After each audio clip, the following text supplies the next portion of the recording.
Alikho elishona lingenazo izalo emkela ke nazi ezihamba phambili namuhla. Ibhube silizobhodla kusasa emashobeni.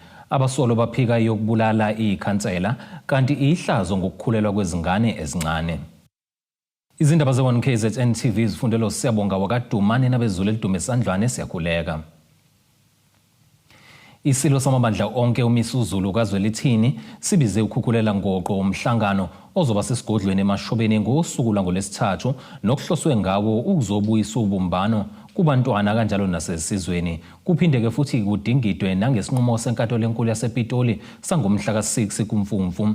Lobo ke okhulumela indlunkulu kaZulu umntwana uThulani Zulu uthi kuningi sekonakele ngenxa yalombango obukhosi okhona. Emva kokuba inkantolo enkulu yasePitoli mhla ziyisithupha kuMfumfu yavuna umengameli wakuleli uCyril Ramaphosa ngokugcoba ngokusemthethweni isilo uMisuzulu kaZwelithini. Isilo uMisuzulu kaZwelithini sesibize umhlangano ngokukhukhulela ngoqo nokuhloswe ngawo ukubuyisa ubumbano kubantwana basendlunkulu kanjalo nasezweni sonkana. Lo mhlangano ozoba ngolwesithathu kuzophinde kudingidwe nesinqumo senkantolo sangawumhla ziyisithupha kuMfumfu esavuna isilo esehlalweni njengoba kwaziwa ukuthi kunohlangothi olungahambisani naso. Njengoba ngilapha nje ngithunywe ingonyama ukuthi ngomhla ka-29 ku-October ngolwesithathu ingonyama ifisa ukuba abantwana basendlunkulu izindlu zonke amakhanda izindlu amakhosi asendlunkulu abantu abenkosi bonke nezigodlo zonke neyinduna nabadidiyeli namabutho sizwe nje siphelele esibayeni emashobeni ngoba ingonyama ifuna ukuba ikhiphe okokuqala umbiko ngaleli icala ekade lalilindelekile. Okwesibili kufanele bakuzothungwa itulo lokuthi singenze njani ukuthi namhlanje nasibe nokuzwana sibe nobunye, ngoba angifuni ukuthi ngingakhuluma ukuthi akumnandi esizweni uma kukhona abantwana ababukeka bengaphesheya. Okhulumela indlunkulu kaZulu umntwana uThulani Zulu uthi kuhle ukubona kunoqhekeko endlunkulu nakubantwana kanti uphinde wabalula ukuba labo abangakholelwa kwisilo sehlalweni nabo basondele ukuze kuxoxiswane ukwakha isizwe. Ingakho nje besilokhu sinenkosi eyodwa ukusuka emuva sizo samaZulu asinawo umlando wamakhosi amabili. Ngakho ke asifisi ukuba lento iqale ngesikhathi sethu.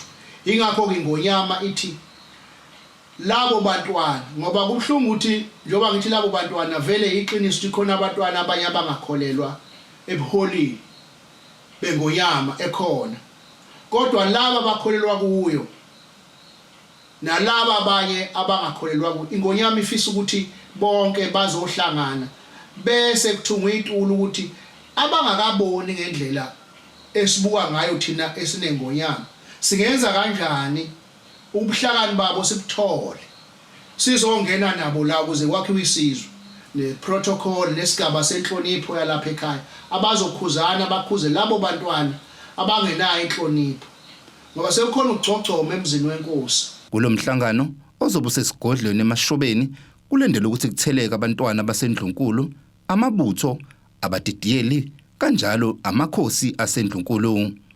Izindabeni ze-1 KZN TV bikuthi abantu maphumulo eRichards Bay. Abasolwa ababili uEugene Nkhumalo noSandile Mabuyakhulu ababhekene necala lokubulala ikhansela le-ACDP kumasipala uMhlathuze uJohn Mnyaka bayaphika ukuthi bayabandakanyeka ekubulaweni kwakhe. Lokhu ke kuvele namuhla ngesikhathi labasolwa bethula ubufakazi enkantolo kaMantshi Ngwelezane. Umsolwa wesibili ecaleni lokubulawa kwekhansela le-ACDP kumasipala uMhlathuze uEugene Mabuyakhulu bese kuyihlandla lakhe lokuba kethule koba kufakazi enkantolo kaMantshi Ngwelezane. Kulandela ukuthi umsolwa wokuqala uSandile Mthimkhulu ephothula ufazi bakhe laba abasolwa ngokubulala umfundisi uJohn Mnyaka ngoJuni ngonyaka 2023 ngesikhathi keshumayela kwakhe enseleni bethe ngokowesifazane ongasekho emhlabeni owaqola kuMnyaka imali emthembise kumdayisela umuzi emacekane. Labo babili bayakuphika ukuthi babulala kuMnyaka ebufakazini babo. Umfowabo kaMufi uAlfred Mnyaka uthi labasolwa bonke ufakazi bayaqinisekisa ukuthi bayathinteka ekubulaweni kukamfowabo. sekuyila inkantolo imbuza imibuzo based ebufakazini akade bufakazwa abanye ofakazi abaphambili including i-204 okuyi state witness esibalinkayo bonke ofakazi bayabalinka kodwa bona kezwakala ukuthi bazama ukuliphika icala esikholwayo ukuthi ngoba ubufakazi obuningi buyabalinka noma bengaphika kuyacaca ukuthi icala balenzile so siyakholwa ke ukuthi icala lizoba nomphumela omuhle ohlangothini lwethu ngoba konke osekukhulunyiwe la enkantolo kuyabalinka so asibaboni bephumelele kuphikeni kwabo ngoba even nobufakazi bama cellphone amanye awo ayabalinka nawo so nje siyakholwa kakhulu ukuthi ijustice ingakuthina makhulu amathuba ukuthi libagwebe. Umnyaka uthi ke umndeni bafisa ukubakela abasolwa bethola isigwebo sodilika jele ngoba phela silahlekelwe umphefumulo lo lahlekile ulahleke ezandleni zabo. Siyazi la eSouth Africa ukuthi umuntu owenza icala elifana nalele asekho isigwebo sentamo kodwa ngokwethu sibona bekudeserve o life sentence nabo ke behlale nje ejele iminyaka ngoba bayingozi emphakathini. Ufakazi state witness sishilo ukuthi labafana babafana bayingozi babafana abathinteke emacaleni amaningi kunabantu abafile before ngenhlanhla bona bangaboshwa kodwa babe nabo baphakathi ejele bayadonsa. Umsolo wesibili kuleli cala kulilo baqhubeke nokuthula ufakazi bakhe kuyona ke lenkantolo kusasa. Izindaba ezenziwa KZN TV kuba inkosi enhle Mthembu eNgwelezane. Undunankulu esifundazwe KwaZulu Natal uThamsanqa Ntuli uthi ziyashaqisa izibalo zokukhulela kwezingane ezingaphansi kweminyaka eli-14. uNtuli uthi kufanele bonke abakhulelisa izingane ezincane bakhalelwe ngamaswanga okusigonyela. Undunankulu ubeke kanje ngesikhathi kuqhubeka umcimbi wokwethulwa kumkhankaso wesifundazwe wokulwa nenkinga yokukhulelwa kwezingane obubanjelwe e-Ugu Sport and Leisure Centre. Kuyawudumaza uhulumeni wesifundazwe saKwaZulu Natal ukubona ingane eneminyaka eli-11 ikhulelwe esibhedlela. Ukuhlangana kwethu namhlanje ingoba sibona ikhwelo leli lokuthi kubhungwe ngenkinga ekhona yokukhulela kwezingane ezincane njengoba ibalo ikhomba ukuthi ingane engaphezulu kwa-26,000 eminyaka eyishumi ku-19 zikhuleliwe and ezungaphezulu kwa-1,000 zikhulelwe ezineminyaka o-14 kuya phansi. Nami uqobo sihamba nongqongqoshe wezempilo umhlonishwa noMagugu Simelane sihambela ibhedlela sithi salasela omama laba abasuke bethola ingane uma kuhlukana unyaka noma ngoKhisimusi. Sashaqeka sifice ingane eneminyaka eyi-11 ikhulelwe. Manje kufanele bonke abenza lokho baboshwe. Undunankulu uthi inkinga yokukhulela kwezingane zizincane idinga izinhlaka zomphakathi zibambisane nohulumeni. Sizothi sizovumelana ngeqhinga lethu njengesifundazwe ukuthi silusana kanjani nalenkinga lena. Ingxenye yakhona ukuthi kube nenhlelo zokuyoxoxisana namantombazana asemancane ukuxoxisana nabafana abasebancane ukuxoxisana nabazali kodwa sifuna wonke umuntu abambe iqhaza ngisho namakhosi siyafuna ukuba beyingxenye nezinduna emakhaya kakhulukazi nabaholi labezepolitiki amakhansela siyafuna nababe ingxenye kodwa sifuna ukuthatha le ngxoxo siyise ngisho emasontweni befundisi babe ingxenye kodwa wonke umuntu oyisakhamizi oneqhaza noma nenkundla yokuxoxisana izakhamizi sifuna bambe iqhaza ngoba sithi sinenkolelo ukuthi kwakha kabusha lesi sifundazwe kudinga wonke umuntu oyisakhamizi esifundazwe Natal ukuthi kube nokuvumelana ukuthi lokhu akudingeki manje wonke umuntu akabambe iqhaza kulwisana nako ngoba naye isikhathi sikhuluma nalolu daba lokuhlukunyezwa umuntu esifazana nokubulala umuntu esifazana nezingane sathi leyo nkinga into ebhekene nomphakathi wonke ikakhulukazi umlayezo wethu ukuthi akufanele abazali uma ngabe kunokuhlukunyezwa noma nokudlwengulwa kwezingane noma induna kube udaba oluphelela kuzona fanele hambe liyobikwa emaphoyiseni futhi lo mkhuba lo ukubika amacala bese ukuthi makho umuntu ozokhokha okuthize bese sisulwa icala sibona ukuthi ikona okuyimbangela enkulu ukuthi lo monakalo usabalale kangaka manje ke njengoba kukhona amakhosi namhlanje lapha kukhona induna sizovumelana sonke bese kube umlayezo esithunyela kuso sonke isifundazwe sibe nomkhankaso ongena ezikoleni ongena zonke indawo la ngathola khona abantu abasha kanti inhlangano iLive Life ithi kuningi okuholela ekukhulelweni kwezingane ezincane. Kuyenzeka siswami kuyaye ukuthi i-peer pressure okunye abanye uthola ukuthi umuntu akatholanga uthando from umzali othile uyabona so uyazibona engazuthi umehleli nalowo muntu asoke ebambisene naye protected uyakwazi ukuthi futhi ukuthi athole uthando lola adingayo yena ngokwakhe ngaleso sikhathi leso. Ntando yenkosi Dlamini ezindabeni ze1 KZN TV ngibika ngisegama lakhe. Ungqongqoshe umnyango wezokuthutha esifundazweni KwaZulu-Natal uSiboniso Duma uhlangane nobuholi obusha benhlangano yezokuthutha ngamatekisi iSantaco esifundazweni ukuzodingida ngezithinta ukuqeqeshwa okwahlukene kwabashayeli izinhlaka zezokuphepha emgaqweni kanye nodaba lwabezimoto ezikhokhelwa ngebanga ezilihambile. Abezokuthutha ngamatekisi KwaZulu-Natal bafuna ngenelele uhulumeni kazwelonke ukuqeda ngezimoto ezindala ezithutha abantwana besikoleni. Lokho kuvele sithangameni nabezindaba nalapho ke bedalule ukuthi ke kuzoba nenqunquthela ngalomkhakha amaduze njengoba ke lezi imoto zilokho ziqhubeke njalo ukuba sezingozini izemgwaqo.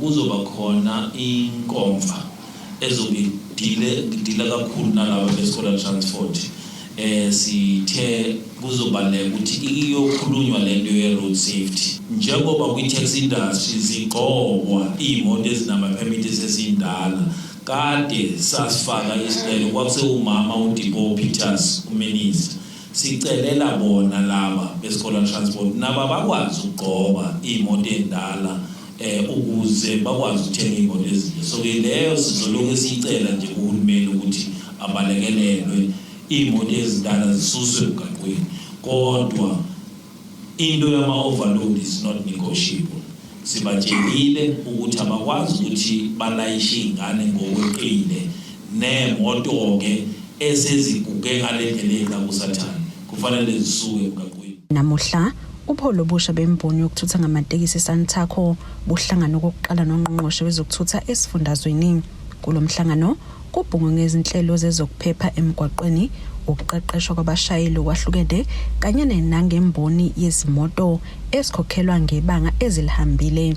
I-hailing kuzoba khona inunguthela KwaZulu-Natal ezo-organize Department of Transport lapho ezosibiza khona sonke sizokhuluma ukuthi njengoba-ke usukhona i-hailing uminister eseyusayinile ama-regulations ukuthi kufana nawo bathola ama-permit sizokwazi ukuthi sihlale sonke sithole i-way forward nobudlelwano bokusebenza phakathi kwethu sisonke ukuthi kuzophathwa kanjani. Umnyango wezokuthutha uthi uyaqhubeka nokubhekana nodaba lokuqashwa kwabashayeli bamaloli bokufika kuleli abangenazo izimvume. KwaZulu-Natal alifakwa libuya nesaphula umthetho and siyayizwa inhlokomo ethi hayi sebeyagwegwa abasafuna ukuzala esifundazweni kwabayaboshwa into esiyenza kancane yajabuluka asifisi khona ukuthi siqede imisebenzi emathrakini kodwa sifuna ukuqiniseka nje ukuthi umthwalo omningi ngokwesigaba kufanele ubekelwe sona nokuletha abantu abangenazo izincwadi asikuvumeli ngoba before uthola iPRDP kufanele ucheckwe clinically ngokwe-health impilo ukuthi right in kufanele ngabe usemgaqweni nazo zonke lezo zinto uma ungenazo lezo zinto asikwazi ukuvumela. Ezindabeni ze1 KZN TV kube uNtombi khona Mvubu eThekwini. Ake sihlabene nali ikhefu sihlangabeze futhi nezinye masibuya.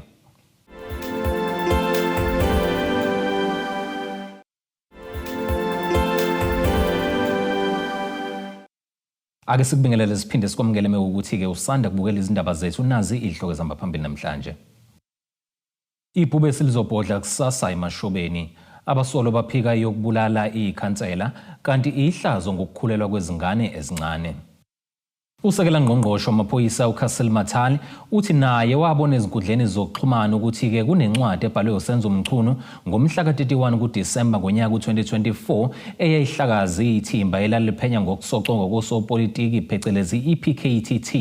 uMathali ukusho lokhu ethula ubufakazi bakhe ngaphambi kwekhomishana kaMadlanga ephenya ngenkohlakalo nokuxambukela kosombusazwe embuthweni wamaphoyisa.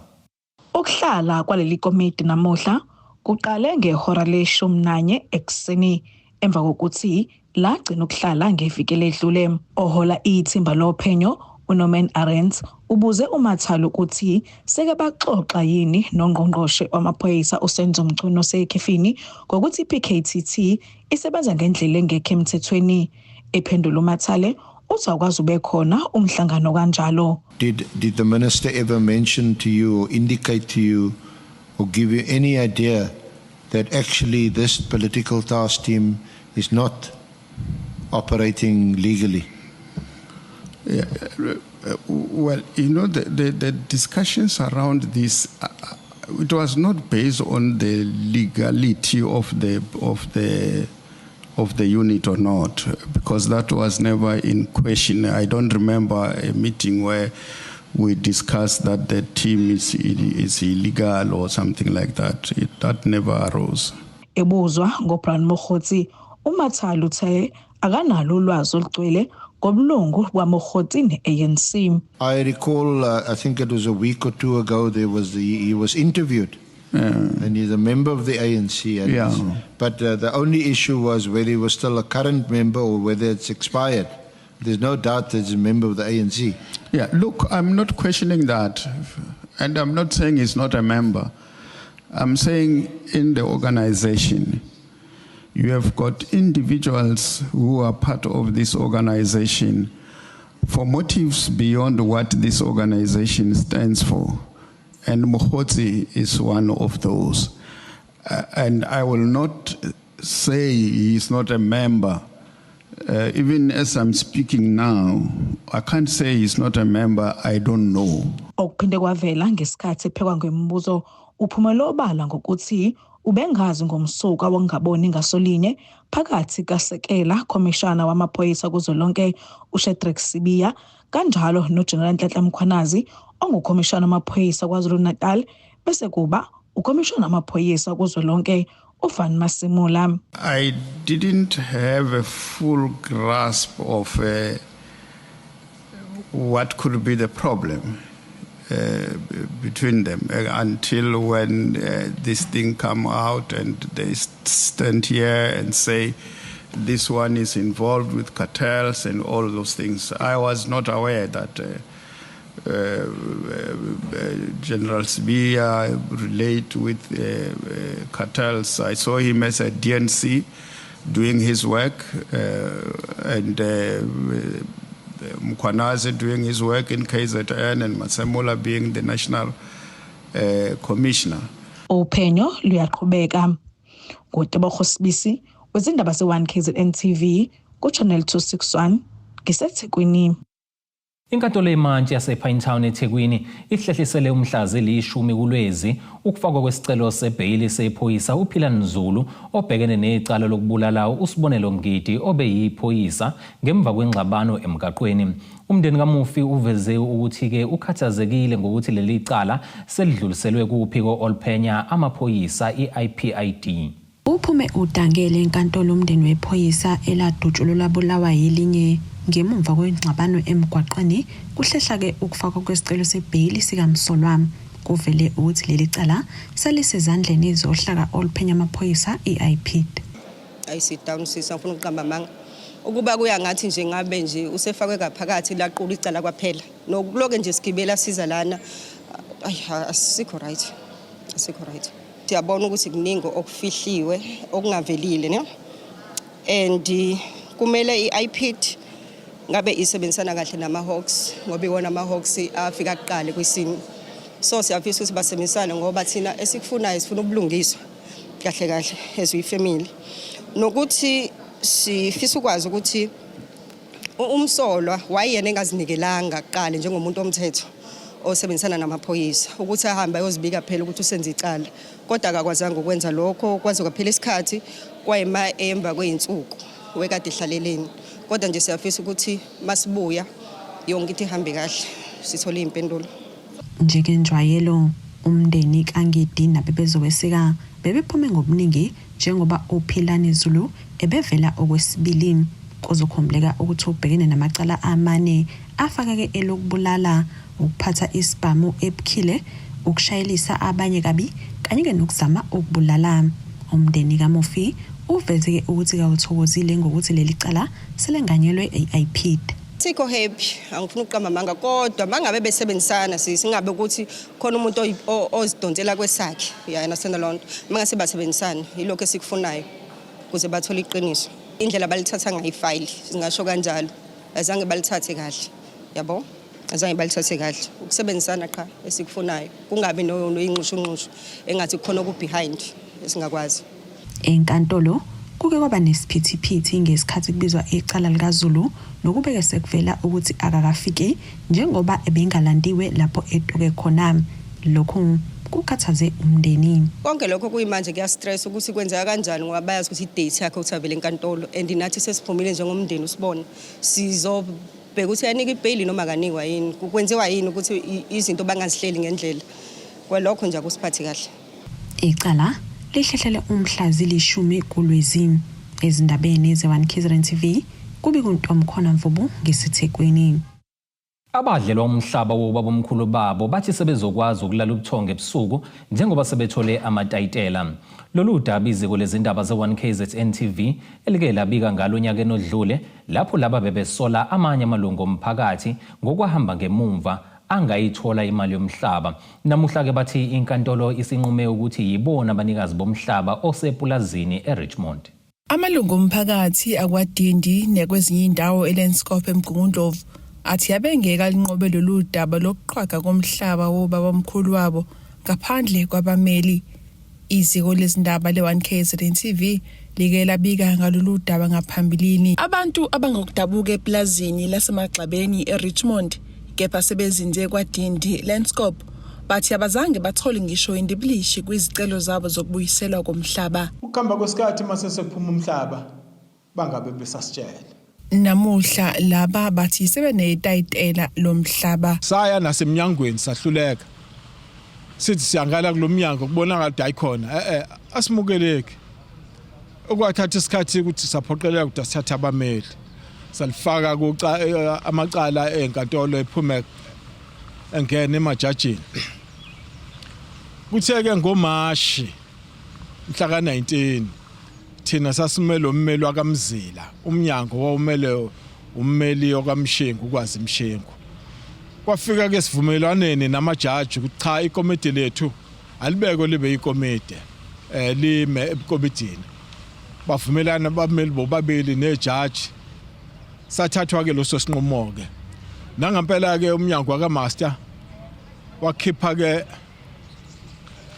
inkampani yakacebisa kwayona ke zokhipha ke certificate ke sesine certificate ke manje selwamhlaba ke sokungowethu ngokusemthethweni kodwa sisizwa abameli kube babangekho abameli hayi angaba sitholanga lutho. uZungu uthi kube uhambo olunzima lolu sasingenayo kahle imali kodwa ke abantu ngokubuka ngokurobheka nabo ngoba asingaka nje ngesingaka nje sibanenge sakhishelwe eceleni kodwa ngokuthukuthela ke kwabantu ke sayikhipha imali sakugena kubameli imali yasilahlekile la ku 600,000 sigena kubameli kodwa uma sesithola certificate siyabonga kakhulu siyafisa ukusizakala nabezolimo ngoba sizimisela ukusebenza lapha ya sithuthukise imndeni yethu nathi sizithuthukise. Laba bathi banesifiso sokusebenzisa lomhlaba ukwenza inzuzo. Lomhlaba unomlando omkhulu. Iwona la kwafela khona obaba omkhulu empini yamakhanda ngo1906. Amathuna agcwele lapha agcwele intaba. Namathuna amasosha agcwele lapha ababelwa nawo ako Australia nako New Zealand. Bekufihla umlando wethu omkhulu lokhu sifuna le ndawo ithuthukiswe kwakhiwe ama tourism ngoba asisukanga kahle lapha sasuswa abamhlophe sesizoxhashazwa ke manje abantu bakithi besichaphaza ngomhlaba wethu bewukhwabanisa. Ezindabeni ze-1 KZN TV ngu-Ayanda Dube ngkwadindi iLandscape. Ake siphinde futhi sihlabena nalo elinye ikhefu siyabuya nengosi yezomnotho kanjalo nezemidlalo.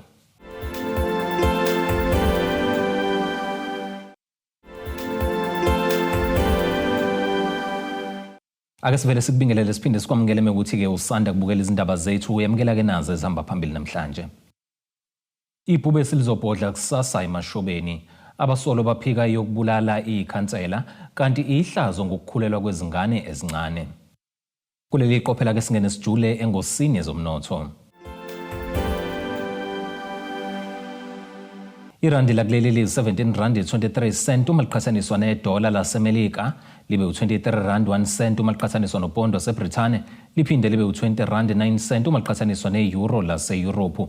Igolide ke lona lingu $3,944.95 i-ounce kuthi oil ongahluziwe ube $65.62 umphongolo. Ake siphinde futhi sikubhekele engosini yezemidlalo.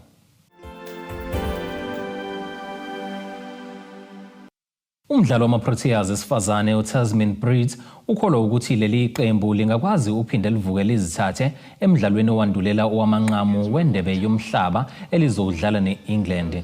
Iqembu lakuleli lizotholana phezulu ne-England eBasapara Stadium e-India kusasa ke ngo-11:30 ekuseni. Ama-Proteas aqede endaweni yesithathu esigabeni samaqoqo ngamaphuzu ali-10 emidlalweni ke eyisikhombisa. Ingilandi ilale kweyesibili ngamaphuzu ayi-11.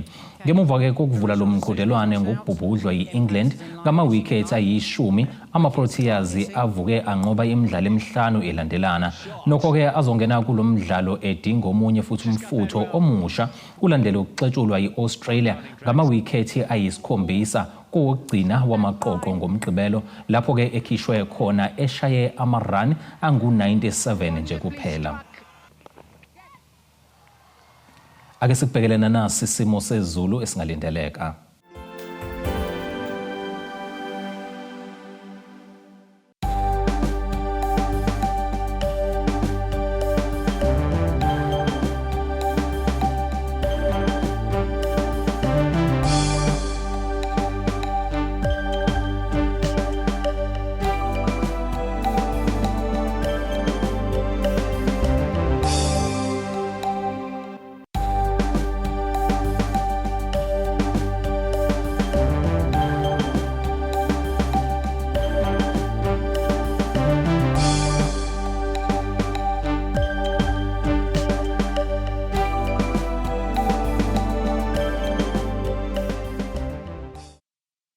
Zulumnyama undlela zimhlophe ngeziguqisa ke nokho bese kuphathele zona sihlangabeze futhi noma kanjani kusasa ngase isikhathi esifanayo. Abethuli bethu bezindaba baxhaswe iTulis Bayview Bridal. Ungabashayela kulezi zinombolo ezivelile